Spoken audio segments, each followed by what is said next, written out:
We're going to get ready to roll this now. Oh, jeez. And you need a countdown, do you? We're going to need a countdown. You got a countdown in your pocket for us, Daniel? I certainly do. You got both sets of glasses? My buddy, I do. Okay. Yeah. Okay, you ready to go? All right. In 3, 2, 1.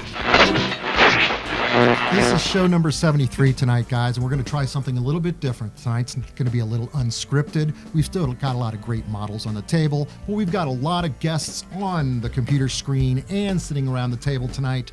Best hobby in the world. Let's enjoy show number 73, guys. The What's Neat This Week video podcast is supported by enthusiastic model railroaders just like you. Additional support is provided by Athearn Trains. Check out all their new monthly announcements at athearn.com. And by Bachman Trains. Now that's the way to run a railroad. Check out their website at bachmantrains.com. Further support is provided by the NCE Corporation, the power of DCC. Visit their website at ncedcc.com. And thank you for supporting the What's Neat This Week podcast.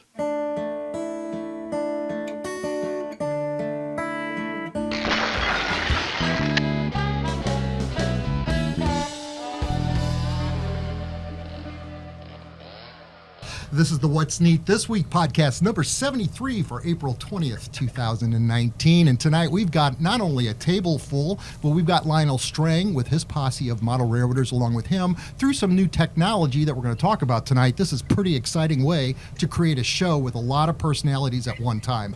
My name is Ken Patterson, the host of the What's Neat show over at Model Railroad Hobbyist Magazine. And tonight I've got with me Michael Budde. I've got Lionel Strang on board with his folks. I've got Chris Palomarez from Athearn Trains. We got Sugar Fire, Michael Budde sitting over here. Joshua Barton.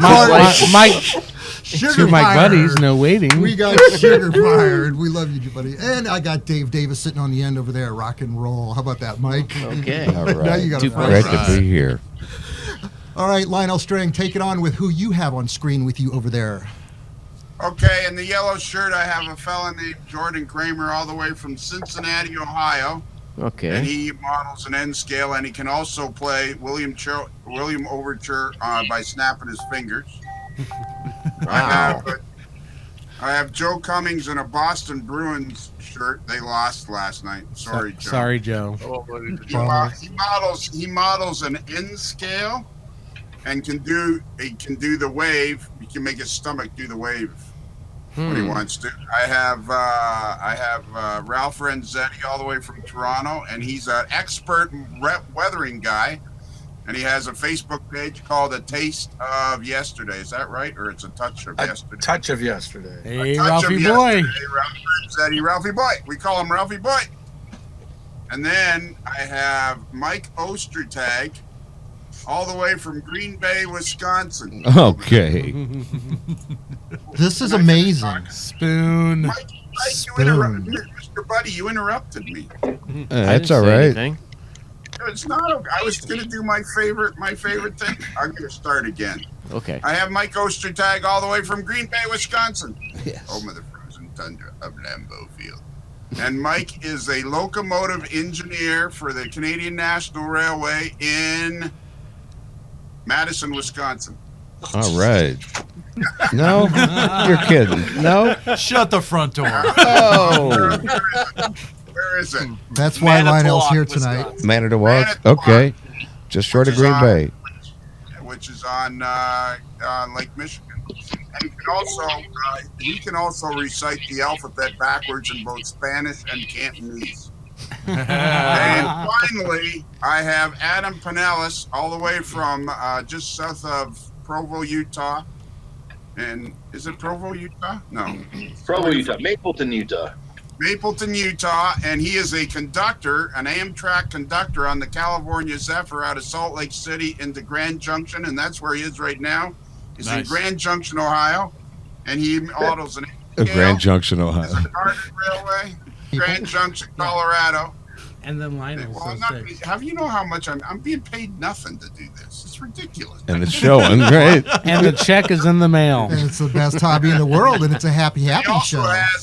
also has Always. a 2.5-inch gauge outdoor railway that runs on 7.5-inch track. Wow. Nice. Hey, Neat. we'll have to talk later. I'm trying to get Ken to get into some 7.5-inch gauge. Oh. Yeah, the outdoor garden railroad just got a little bigger, Ken.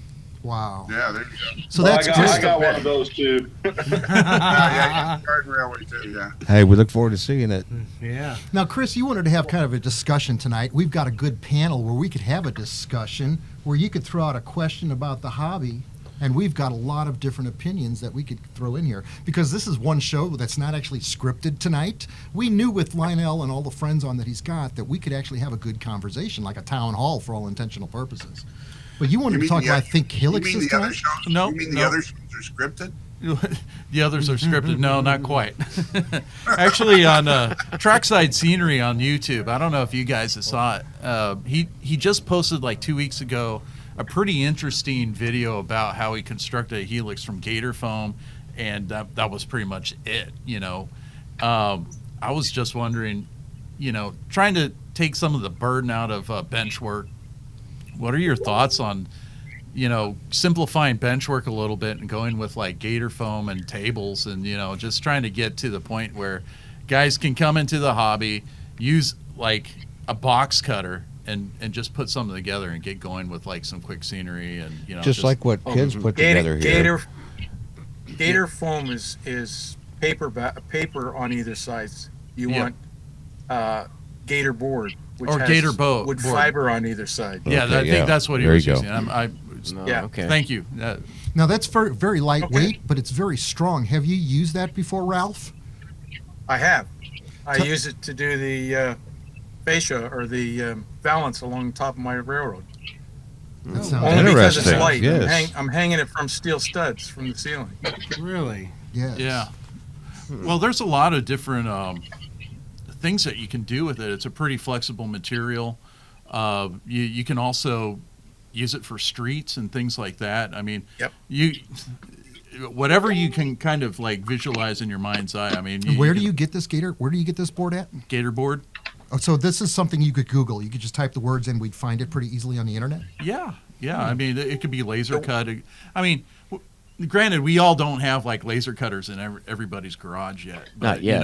If there's like a service bureau where you can just sort of get something laser cut, and then hey, I just want to piece this stuff together and try out this helix design. Gator board would be a good way to just try out a helix before you start investing. Yes. A few $1,000s in building true. it. I could see it being great for valance, like Ralph said, because it's Right. so lightweight. Yeah. Flexible. Where do you get the it nice- from, Ralph? Where do you find this at? I get it through an art supply company, but I can also order it from a company. I think you have it down there as well. It's Uh-huh. called Uline Supplies. Oh yeah. Oh, yeah. Okay. Yeah, Yeah. Uline's a big it's company. not cheap. I bet. You can get it in 3/16 or not 3/16, 3/8, half-inch, and I think they have it in 5/8 as well. But you have to buy a box, which is like 5 4x8 sheets. Oh, okay. So there's a upfront investment. You just can't just Yeah. jump in. So if you buy it from sample an it. art supply store, you'll be able to buy whatever dimensional size you want. Okay. That's interesting. So Now, if it's not cheap, how come you're buying it? now Spoon, Good run, Alana. you model N scale Spoon. Is that correct? No, Spoon models S scale. S scale. Yes. Who modeled Jordan? You said you modeled N scale. I want to talk about S scale too, Spoon, because MTH, Andy Edelman. I was talking to him the other day, and they're starting to make and manufacture a lot of S scale, sort of reintroducing it or adding. They've discovered that there's already a big market for it, Further and they're edge. jumping in. S-scale, huh? Yes, S scale. Andy Edelman is excited about that. Tell us. We'll go to N scale in a minute. Tell us, Spoon, about your S scale, the size of your layout, and what do you do? Well, right now I'm in the process of designing and building a layout. It's going to be a pretty, it's kind of ironic that you guys started the conversation off about a little bit of a less is more theory on layout construction, because that's kind of the way I'm taking my S-scale layout. Oh, cool. Is because I'm actually going to do it in a 1 foot wide shelving layout. the shelf layout using nothing but shelf brackets as a support. Excellent. Excellent. So no physical bench work underneath, with the exception of the shelving brackets. Right. And then what you can do with something like that is you can actually take a nicer piece of wood, like maybe say like a knotty pine or something along those, or a nice piece of oak or something like that, and you can actually construct a very decorative fascia to it and create a finished product without having to have any kind of real super heavy I bulky. need to be able to stand on top of it type of bench work. Yes. You know? Yes. Oh yeah. That's exactly how 90% of my layout is Mine just too. shelf brackets. Right. Yeah. And look Right. at Ken's Yeah, layout it's here. That's amazing. what I'm doing my Toma, my Frito module, just like that. Because Yeah, every it's an train amazing show we way go to set And up. not only that, but if you stop and think about it, you're really only making a couple of cuts in order to get your length dimensions correct on those shelving on the shelves, Exactly. because Yes. for the most part, when you use those shelves, they're usually right around 11 and a half inches wide. So once in a while, you got to kind of watch. You got to watch like the batch that you get when you go to your hardware store or wherever you get like a Lowe's or a Home Depot, or up here it'd be Menards. Yeah. Someplace like that, because sometimes they'll send a batch out and it's actually like 12 and a quarter. Sometimes it's 11 and a half. Sometimes I didn't realize that. There's that. Wow. Yeah, it all That's depends, something to because watch. it's all chipboard. It's I all see. sawdust. It's all glued sawdust chipboard. Oh, It's okay, that nothing kind of really stuff. elaborate. Right. All right. Yeah, so and you're using the unfinished board. So what you're doing by having that advantage is you can actually build in the wider pieces, can actually be built in as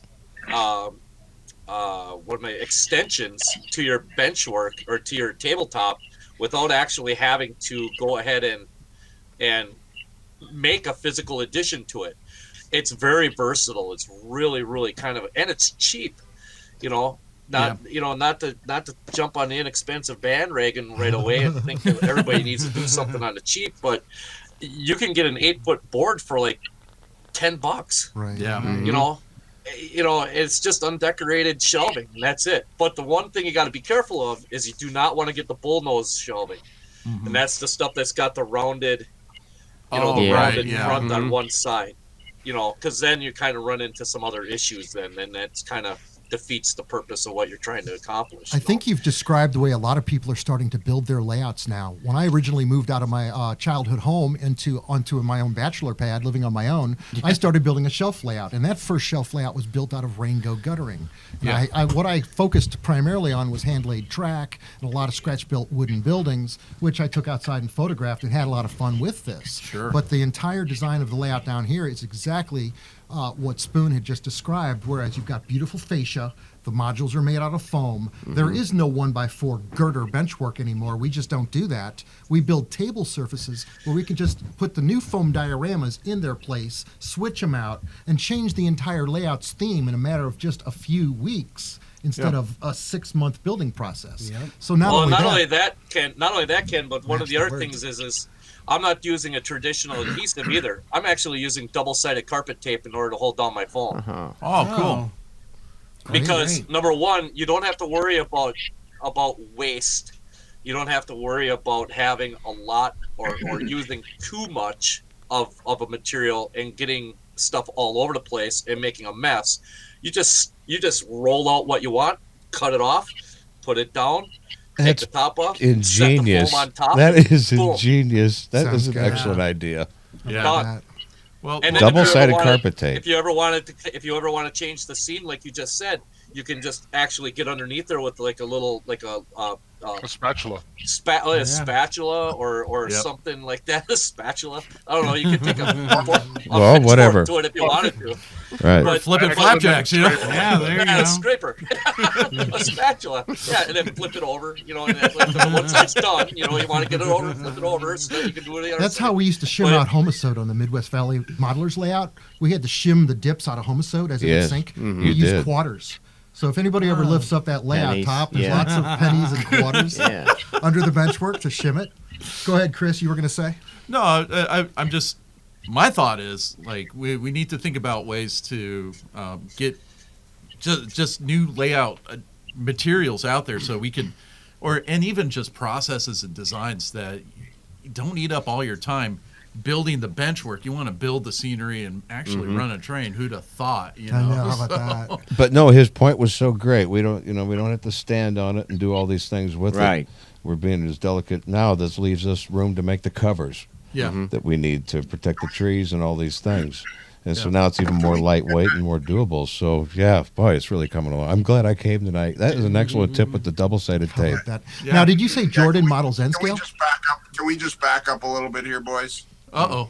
We try not to encourage Mike by telling him any of his ideas are good. Don't let that go to your head or anything. Well, that's why we have editing.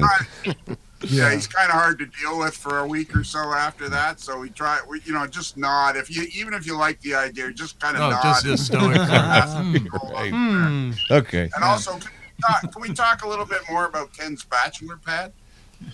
No. No. I was Stormy living- Daniels is gone. I was living with five Vietnamese college students. They were all going to college at Webster University. But that and we rented out every bedroom in the house, and it was awesome. They paid their rent on time, and it was a lot of fun. And they cooked a lot of amazing food in the kitchen. I bet. It was absolutely awesome. Now let's run over to Jordan. Was it That Jordan? was a real life story, by the way. N scale model railroader. Is that correct, Jordan? Oh. No, I'm an HO scale model railroader. Which one of you guys are N scale? Joe, Boston Joe. Oh, Tell us, Jordan, about your HO scale layout quickly. I want to hear all about I that. do 1923, and I'm in a group. And here in Ohio, we model Southern Ohio and the branch lines and secondary main lines. Wow. Cool. All lightweight construction and easy to put together. What's the group's name? Havoc. What? Havoc. Havoc. Like as Interesting. Like as in you're creating? Yes. Okay. Is that your YouTube channel as well? Do you guys have stuff on YouTube? We do not yet. We're hoping to eventually get some stuff out there. Yeah, please do. Yeah. How can love to see people that. find you? Because that sounds pretty interesting. That time.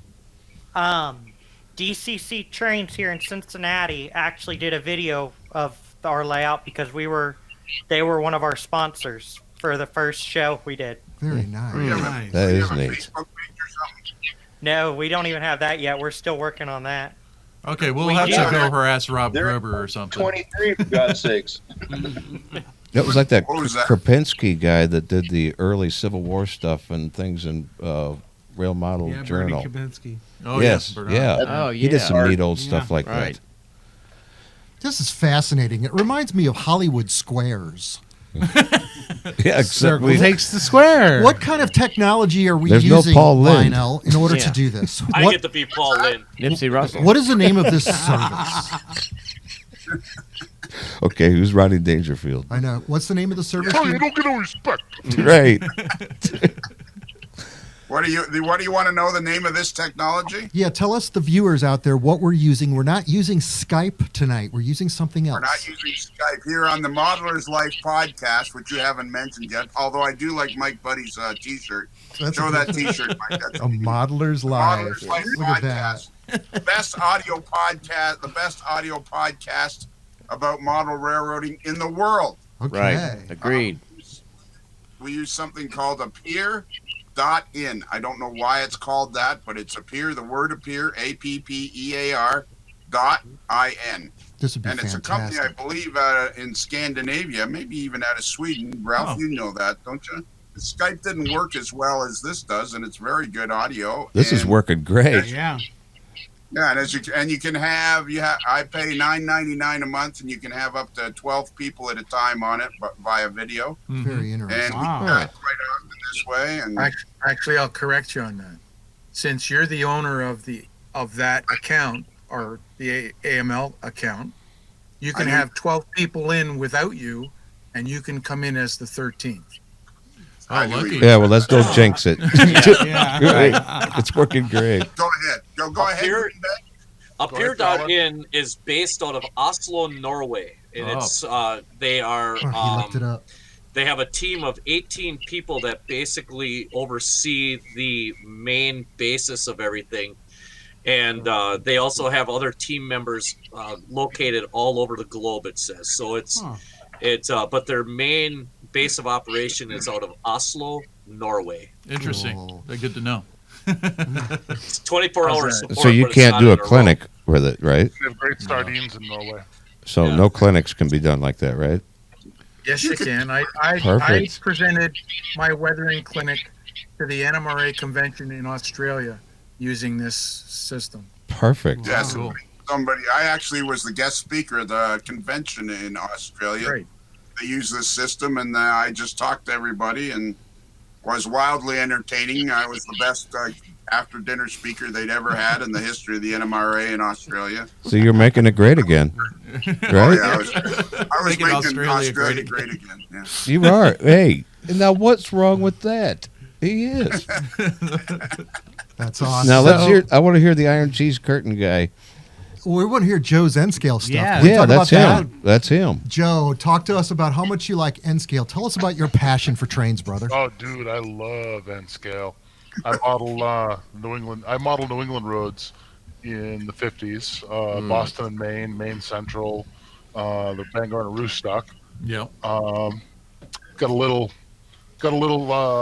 hollow core door layout sitting behind me that has been in progress for the past 3 years. Someday I'll actually get to scenery. Yeah. And pretty much almost nothing that I've ever purchased is new. Everything has been resurrected from stuff that I found on Craigslist and eBay. Oh, okay. That's cool.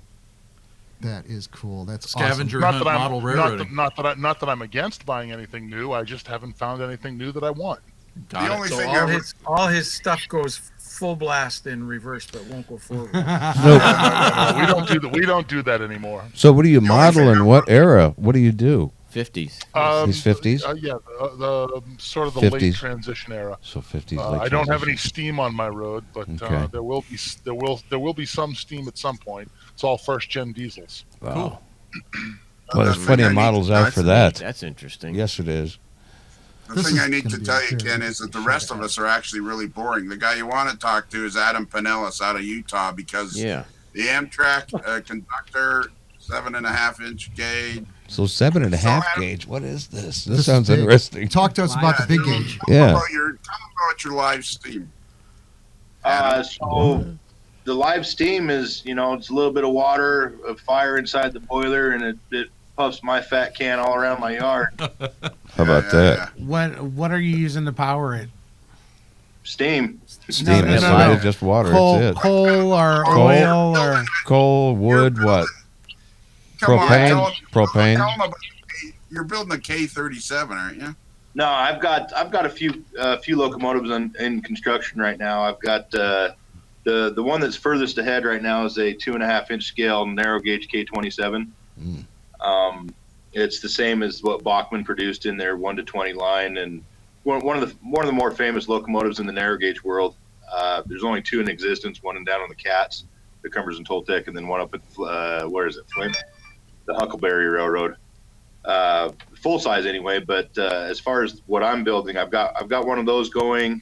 I've got a little 440, a little mogul, and a consolidation, all in 2.5-inch scale, which makes 7.5-inch gauge track, 3-foot gauge. Where do you? Okay, so you did a narrow gauge based upon the actual width of the track and just sort of scaled it up proportionally from there. Yes, yeah, Okay. exactly. Just like, for example, your G gauge, your your LGB, your Aristocraft USA, you got multiple scales there. So it's all 45 millimeter gauge G scale or G gauge. It works out to being the same as 1 to 20 scale is 3-foot gauge for 45 millimeter gauge, which is G. It works out to being the same as 7.5-inch gauge is your standard ride-on size for most anywhere in the country, but 2.5-inch scale makes that narrow gauge. Your standard is 1.5-inch scale. Wow. What most people see. That's but if pretty you trick. bump- I've never heard of that. Really? I've If seen you all the bump it other up a little ride-on bit, stuff, but not that. We'll talk Joshua's after. been studying it a lot. I think Joshua's fixing to buy an engine very soon. He's been Really? looking at a lot of different stuff. Yeah. Cool. And a trailer. Where are you going to run it at? Well, there's St. Louis Live Steamers. The down in RPNF Eureka. guys out there? Yeah, Perfect. And then Springfield, there's a track. Mike owns a lot of property out there, and Yeah, there's quite a few here in Missouri. Well, there's a neat bunch of guys out there and some neat equipment. They always run out there. It's neat. Yeah. That is Yeah, really sure neat. is. So good deal. So where you're tracking your yard, or where you go run somewhere? Yeah, I've got 600 feet in my yard all the way around my property. Wow. Nice. I know. And I want to see B-roll and of then this. I pack them up and head around the country. There's a few railroads that I like to go to. Oh man, get some shots to Ken cool. or some video or something you can edit That's into this. Have you been to Train Mountain yet? Train Mountain's a little different. It's super cool railroad, but they don't allow any solid fuels like coal or wood or oil. Oh, okay. It's all propane there, Really? which is totally cool. And I understand why, being a victim of some forest fires of recent. Well, good. But I totally understand why. All my stuff is coal burning. But I have made the next one I'm building as to make it really easily converted over to propane, so I can actually go up there and run the wheels off it. Cool. That's amazing. Okay, guys, we got to pay a couple of bills, and I got to tell you that on the table, get on this one. I know. Look who's running camera tonight. Daniel Coombs is running camera. He also has a microphone. He hasn't said a word tonight. We've got the egg liner on the table tonight, all decorated in beautiful Easter colors. Yes, Hoppy this is in the Easter. Bachman 2019 catalog. That's right. And we ran it outside tonight, Chris. We finally got the Garden Railroad going tonight. That we did. We have some B-roll footage of that. We it took a B-roll. little bit of trial and error with figuring out the power pack and like pulling out cords that rabbits chew through and stuff. True that. They did eat right through the wires, but we got it to run smooth right across the area where the trestle used to be. It is now gone, completely filled in with dirt. Thank you very much. No more liability. And you know what? Speaking of liability, Ken, I just got to. There was a moment where I kind of felt like Doc Brown to Back to the Future, licking my fingers and trying to hold these two wires together. They don't hurt. But the fact is, it all works, and that's why we're 2 hours late on broadcasting the podcast tonight, recording it. We're actually late tonight because we were out there enjoying the Garden Railroad. Sorry about that, Lionel. Enjoying that's the why nice we were day, late. too. Yeah. Also on the table, we've got a lot of models from Athern tonight. Chris, tell us about these locomotives. Well, we have some SD45-2s and SDP45s. We still have the pre-order process going on these, so feel free to drop in. These are the new locomotives that are going to come with the LEDs, windshield wipers. They're going to also have Tsunami 2 with the 20-cylinder prime mover. That's brand new. This is the first time for these things, and we're also going to be updating some of the details also to suit. But I know you kind of like that Santa Fe. I'm looking at it. I'm staring at it. I So, love it. Yeah. Real quick, we've done Santa Fe had what, 5 of these things? We've done 3 of the road names in the past 2 years, or road numbers. These are the next 2 road numbers to complete the set. So the strobe lights are going to be LEDs this time. No, it's going to be Okay. it's going to be strobe where you gonna have be one strobe brilliant. and then this one will go off and then this will go off and then Nice. all that's the nice thing about the technology now. You can actually do those strobe type lights and where they're not flashing in sync all the time, which looks like junk. How about that? And we've also got the NCE power system throttles. I want to ask the folks on Lionel's side, raise your hand if you guys use NCE. I'm very curious. Hand, I love it. Tell me, Lionel, you love your NCE system as much as we like ours, because we all got them now. Yep. I love NC. It's the only thing I've ever used. Jim Score is a very close friend of mine. It's excellent. That's awesome. That's the right Sure answer. is. I know. We were at an S-scale layout. A good friend of Mike, what's your name? Ostertag. We were at a friend of his, Bob Frischel. Yeah, him. Yesterday, I went to Boston to watch the Toronto Maple Leafs beat the Boston Bruins. Okay. At a beautiful S-scale layout owned by Bob Frischel. He used NCE. So lots of people. I think NCE did the tracks. It's one of those things. It's where you live and all that stuff. Yeah, there's a lot of demographics to it. I've noticed that I for agree. sure. Mike, buddy, you brought some cars tonight. It looks like you finished your favorite station wagon. Yeah, that 56 Nomad is finally finished. Man. Yes. Looking good, Mike. Yeah, well, thanks. That's a model of the car that Claire Gilbert had when he was 18 years old. He's the proprietor of Sylvan Scale Models. And he recently released his models of the 56 Chevy. Nice. So I made Beautiful kit work. bash of a Nomad, so he's gonna include that in his lineup at Sylvan Scale. That's going to be a seller. Wow. That'll be a seller. That'll be- Everybody's waiting for a Nomad. Yeah.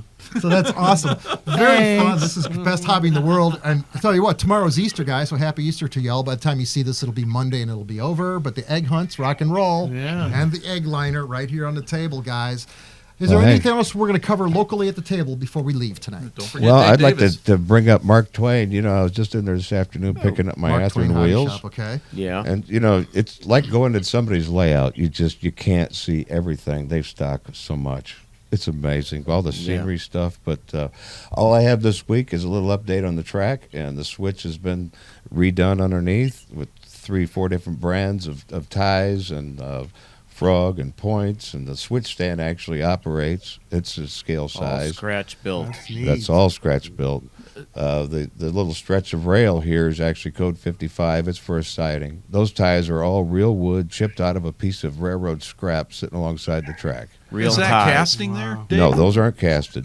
Okay. Some of the real ones in the ties. switch, now the castings that you see on the little plate there are used here and there throughout the switch area and the main line.